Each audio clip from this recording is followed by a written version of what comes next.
And hello everybody, welcome back to the channel. Now yesterday we did spend a lot of time discussing the ongoings in the Middle East. Of course, Keir Starmer going out to the Middle East to basically take praise for something that he didn't do. And we spent a lot of time taking the piss out of the guy because he's an absolute buffoon. Of course, getting snubbed by Donald Trump. However, back at home there is some serious allegations headed his way. And Parliament resumed yesterday and they did have a talk about the whole scandal with regard to Chinese espionage. And the things that Keir Starmer and this Labour government are accused of are very, very serious. And in fact, it puts our national security at the utmost risk.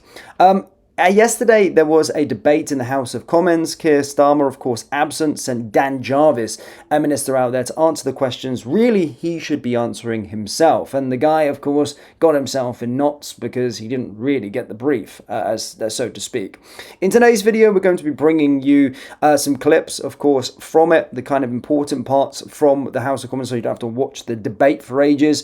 But essentially, the Speaker of the House unleashed fury and shared his disgust in the whole sort of scandal. Guy is usually neutral, but of course talking about it as a serious matter as it is. We've also got a clip from Kemi Badenoch and Richard Tice. But in the second part of the video as well, of course, there was a debate from Shabana Mahmood with regard to the terrorist attack on October 2nd and the sort of fallout from this and anti-Semitism and all of the rest of it. Now, in the fallout of the terrorist attack, there has not really been much accountability in terms of our government ministers, or whether it be in the mainstream media, acknowledging the terminology Islam. However, surprisingly, we actually have Shabana Mahmood actually admit this. She also goes on to admit that people still protesting, these Free Palestine protesters still protesting, don't actually want peace in the Middle East. Her words, not mine. We'll get to that in a moment as well. But yeah, let's hit the like button, let's hit the subscribe button, and let's get straight over there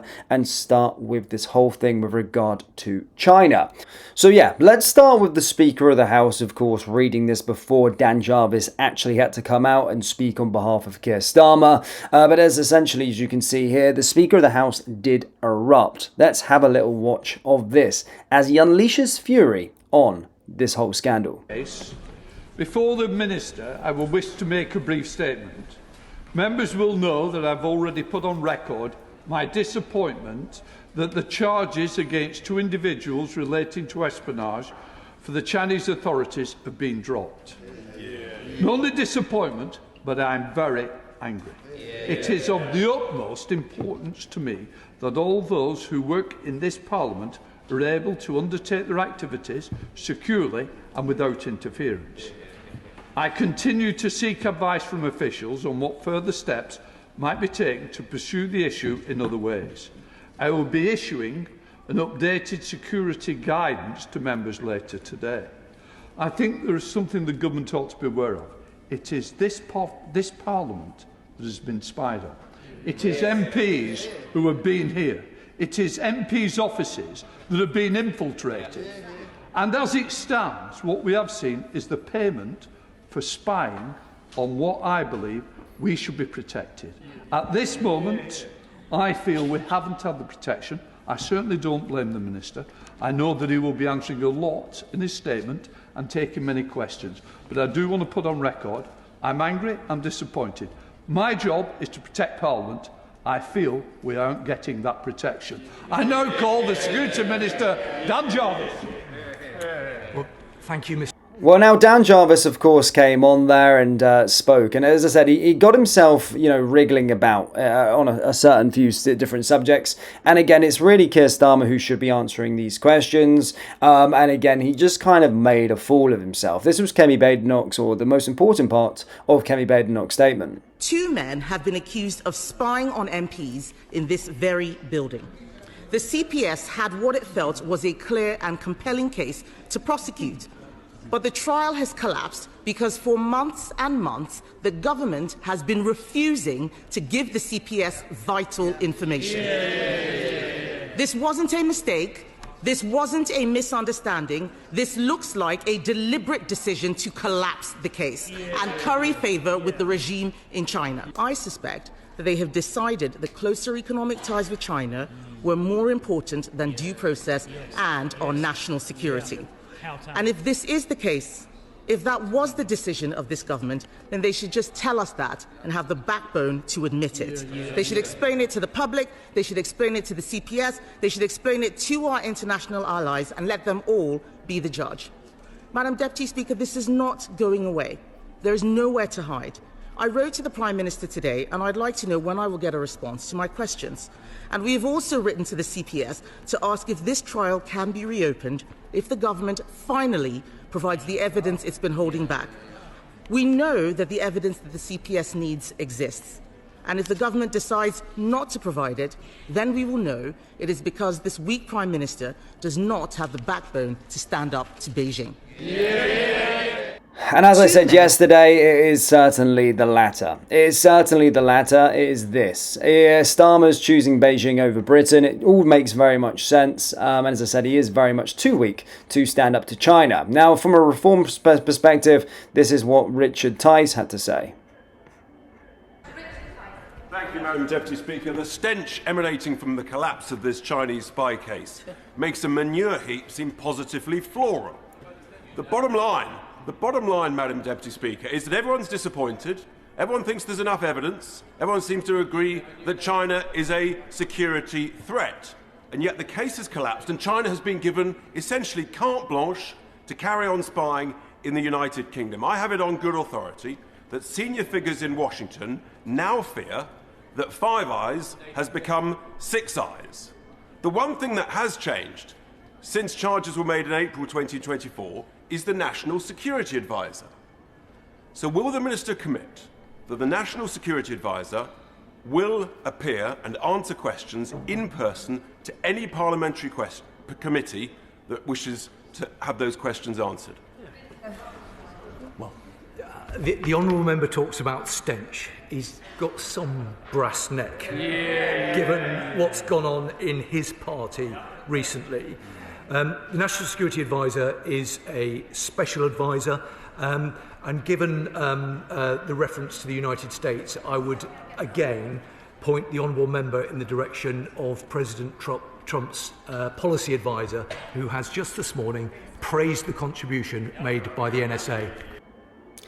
This is how they treat things, as almost a joke, a deflection tactic at all costs. Now turning it on to, he's asking a serious question there about our national security and a serious scandal. And he's going, well, here's the brass neck to speak about this. And we'll look at his party. That's not the fucking question, is it? Fucking answer the question. This is what we're dealing with at this moment in time. Absolute bellend, literally. But all eyes on Wednesday now with Prime Minister's questions on the Wednesday, and we'll see how Starmer answers this and tries to get out of this mess, because he's absolutely up to it with scandal after scandal. But this one is so serious. It really is. Now, moving on to this bit with regard to the Home Secretary, Shabana Mahmood, and funnily enough, since the sort of terrorist attack, of course, on October 2nd, in the mainstream media, whenever Labour MPs were talking, they almost refused, or at least avoided, saying the word Islam when it came to sort of terrorism. However, the Home Secretary has now been forced to state this, and this is the first time you'll be hearing this, as she says, that of course, Islam is the #1 cause of terrorism within the United Kingdom. Let's have a watch of this. This government and I myself as the Home Secretary have a very clear-eyed view of where the threats that face this country are coming from. It is true that within our domestic extremism landscape, the largest cohort of work that keeps our security services and counter-terror policing busy is related to Islamist extremism. We will not shy away from confronting those issues and dealing with them in the appropriate way. And I guess what's happened in Manchester on the 2nd of October asks a bigger question of all of us. This threat is something that we have been living with for some time, and we have not yet defeated it. And I commit myself and the government to doing everything in our power to stand up to this particular threat without fear or favour, to destroy it for good. And I would note for this House that the first people that Islamists often suppress, hurt and damage are their fellow Muslims as well. It is in everyone's interests to fight Islamist extremism wherever it is found. There is a wider, more complex domestic extremism picture as well, as the Shadow Secretary of State noted, in relation to extreme right-wing terrorism and an emerging threat of those who don't have a particularly fixed ideology but are fixated on violence. And it is important that all of our response is measured, follows where the risks are coming from, and we are always asking ourselves what action will be ultimately effective in dealing with those threats. So yeah, they admitted it. Of course, they had to mention sort of right-wing terrorism as well. But what does that constitute towards? Do you know what I mean? Following this, Lee Anderson asked her about the whole anti-Semitic chants. Of course, we covered with regard to Sadiq Khan, where he said about from the river to the sea. He said that it wasn't anti-Semitic. And then now, of course, Shabana Mahmood refused to agree that the chant from the river to the sea is anti-Semitic. Thank you, Mr. Speaker. Whilst the Prime Minister is swanning around Egypt, shamelessly trying to claim credit for the Gaza-Israel peace deal, we have the Mayor of London stating that the chant from the rivers to the sea is not anti-Semitic. I think it is anti-Semitic. Does the Home Secretary agree with me or the Mayor of London? Home Secretary. I really don't think the honourable member should have lowered the tone in that way. These are very serious matters, and we should all be united in this House in supporting the peace process in the Middle East, which undoubtedly has made progress in the last few days because of the actions of the American president and other partners in the region. One of the reasons why I'm reviewing the wider legislation in this area, including the thresholds for what constitutes a hate crime, is precisely because we have many contested phrases which currently, based on context, fall foul of being prosecuted. And I want to make sure that we have the most robust legal mechanisms, that hate speech and hate crimes are always prosecuted in our country. So yeah, she refused to say that that is anti-Semitic, but we know that she's been a part of these sort of pro-Palestine protests before. You know, we've seen images emerge. However, as you can see here, she did state that pro-Palestine protesters don't want peace in the Middle East in her own words. She previously branded some pro-Palestine protesters as fundamentally un-British in nature, after one said they don't give an F about the Jewish community right now. Ms. Mahmood confirmed that the government was considering new powers to ban demonstrations outright.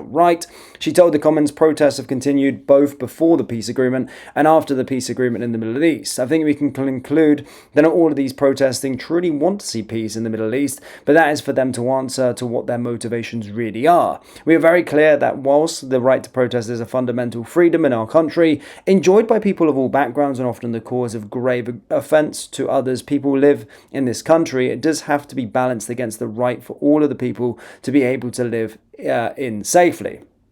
Oh, so at least she admits it. I mean, she was a part of these protests before. You know, there's loads of images circulating online of her actually being a part of these protests. So, yeah, it's interesting, but certainly, hopefully, they go down the sort of route. At least they're actually acknowledging, I suppose, or at least forced to acknowledge what the main threat of terrorism is. As of course, this is a statistic from the MI6 or MI5 is that it's 80%.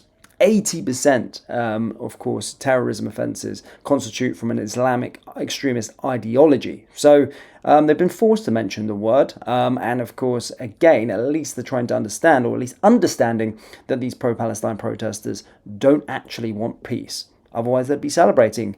Otherwise, they'd be congratulating Donald Trump. But again, they don't, because it's their personality and it's far bigger their motivation of what they're actually trying to achieve and why they are protesting. Guys, do let me know your thoughts on both subjects that we discussed in today's video. As always, do hit the like button and hit the subscribe button for more, and I'll see you all next time. Take care. Peace.